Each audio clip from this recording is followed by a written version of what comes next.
करता हूं कि वो आगे बढ़े, दिन दुगनी रात चौगनी, फले फूले।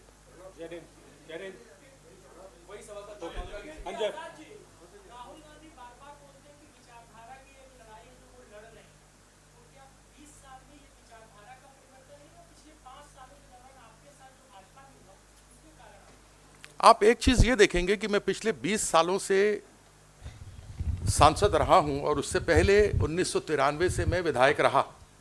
आपने कहीं भी मेरे जबान से यह न सुना होगा जो मैं देश को तोड़ने की बात करता हूं। मेरे पिताजी से जो मैंने बातें सीखी थी, मैंने कभी धर्म में, जाति में, किसी में अलग अलग नहीं समझा। विचारधारा तो मेरी देश को लेकर जो आगे बढ़ाने वाली मेरे पिताजी की थी, वही मेरे अंदर भरी हुई थी। मेरे क्षेत्र में एक भी दंगा फसाद नहीं हुआ, कोई जातीय उन्माद मेरे रहते हुए नहीं हुआ, जबकि मेरे आसपास के सभी जिलों और संसदीय क्षेत्रों में हुआ। लेकिन इतना पूरे सम्मान के साथ मैं कह सकता हूं कि मैंने वो सब कुछ नहीं होने दिया। इसलिए ये विचारधारा मेरी जो थी वह थी देश के लिए, और देश के लिए विचारधारा अगर किसी की है तो वो है कांग्रेस की। अरुण अरुण अरुण एक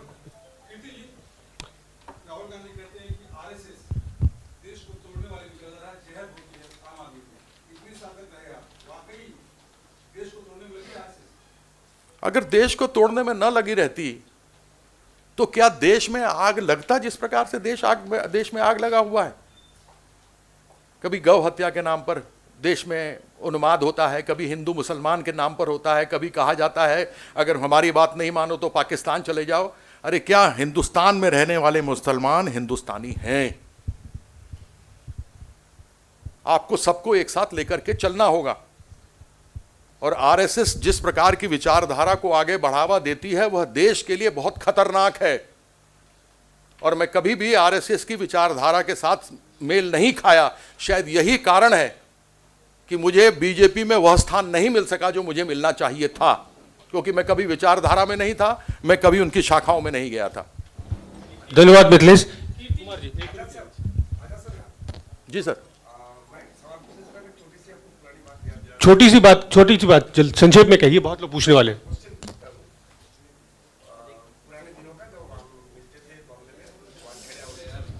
ये डीब्रीफिंग में मौका मिलेगा आपको, सवाल पूछे।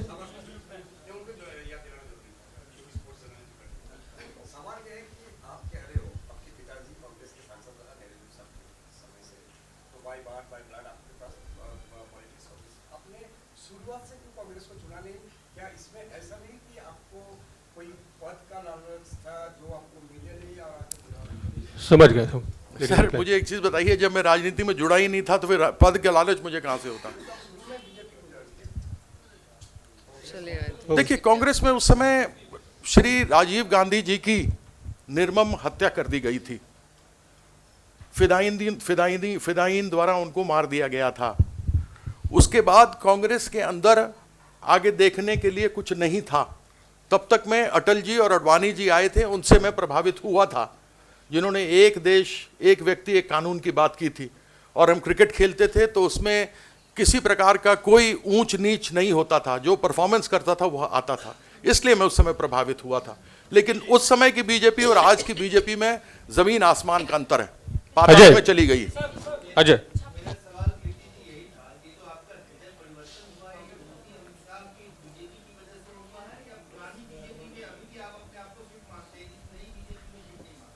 देखिए, समय की बात है। जो आज है, जो वर्तमान में है वो है, जो भूत है वो भूत है। जो वर्तमान में है, वर्तमान को देखते हुए जिन लोगों ने भ्रष्टाचार के विरुद्ध लड़ाई लड़ने की बात की और भ्रष्टाचार के ऊपर 400 पन्ने के सरकारी दस्तावेज देने के बाद आंतरिक लोकतंत्र ना हो, आपकी आवाज ना सुनी जाए और केवल जुमले हों, तो स्वाभाविक है कि जो एक स्वतंत्रता सेनानी का बेटा हो और जिसने देश के लिए क्रिकेट खेला हो, देश की आन बान शान मान मर्यादा के लिए खेला हो, स्वाभाविक था कि मेरा यहाँ घुटन हो रहा था और इस घुटन में मैं रह नहीं सकता था। और पिताजी से जो बातें कांग्रेस की सुनी थी और पढ़ी हैं, स्वाभाविक था कि मुझे घर वापसी होनी थी।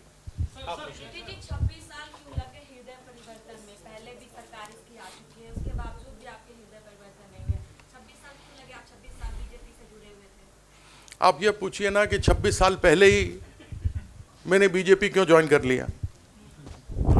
अब 26 साल बाद में परिवर्तन की बात नहीं है। मैंने कहा एक पुरानी बीजेपी और आज की बीजेपी में बहुत अंतर है। कभी भी आपने अटल बिहारी वाजपेयी जी को, कभी भी अटल बिहारी वाजपेयी जी को स्वर्गवासी जितने लोग थे उनके बारे में बात करते हुए नहीं सुना होगा। वाजपेयी जी ने कभी नेहरू जी के बारे में गलत बात नहीं की, उन्होंने उनकी प्रशंसा की। आप उनके पार्लियामेंट का भाषण उठाकर देख लीजिए। उन्होंने इंदिरा जी के लिए की, उन्होंने राजीव जी के लिए उन्होंने कहा कि मेरी तबीयत खराब थी, उन्होंने विशेष डेलीगेशन का मुझे हेड बना करके भेजा था। लेकिन आज के प्रधानमंत्री क्या करते हैं? ये हमारे सनातन धर्म की परंपरा है कि जो व्यक्ति स्वर्गवासी हो गया हो, अच्छा हो या बुरा हो, उसके बारे में बुराई नहीं की जाती।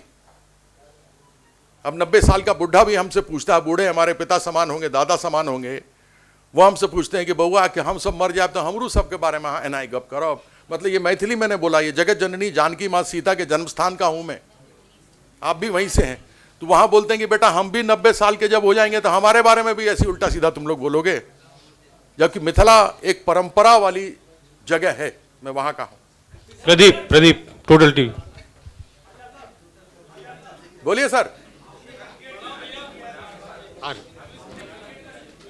जी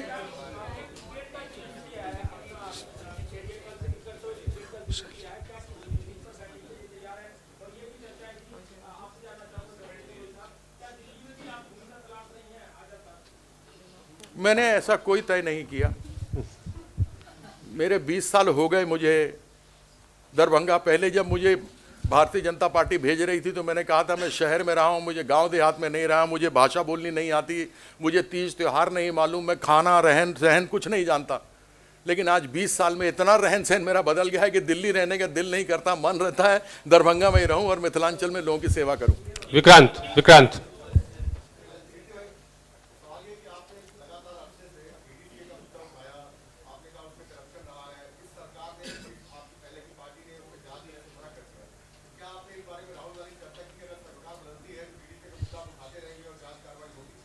मैंने इस विषय पर आदरणीय राहुल जी से बात नहीं की है। समय आने पर अवश्य इस विषय को उठाऊंगा। बिलाल सर भारतीय जनता पार्टी की फास्ट बॉल में तो चौके छक्के मार दिए, लेकिन यहाँ पर स्पिन के साथ गूगली भी है। थोड़ा जरा आप मुझे थोड़ा गूगली समझा दें। बाद में समझा दीजिए। क्रिकेट के मैदान की गुगली तो जानता हूं, एक लिए है ना, लेकिन आप राजनीतिक किस गुगली की बात करते हैं? यहाँ हजारों गुगलियां चलती हैं। यहाँ इधर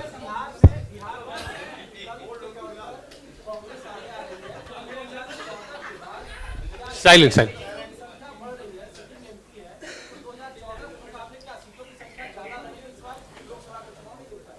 देखिए, हम चाहते हैं और सही दिशा में बात भी हो रही है हमारे अलायंस पार्टनर के साथ।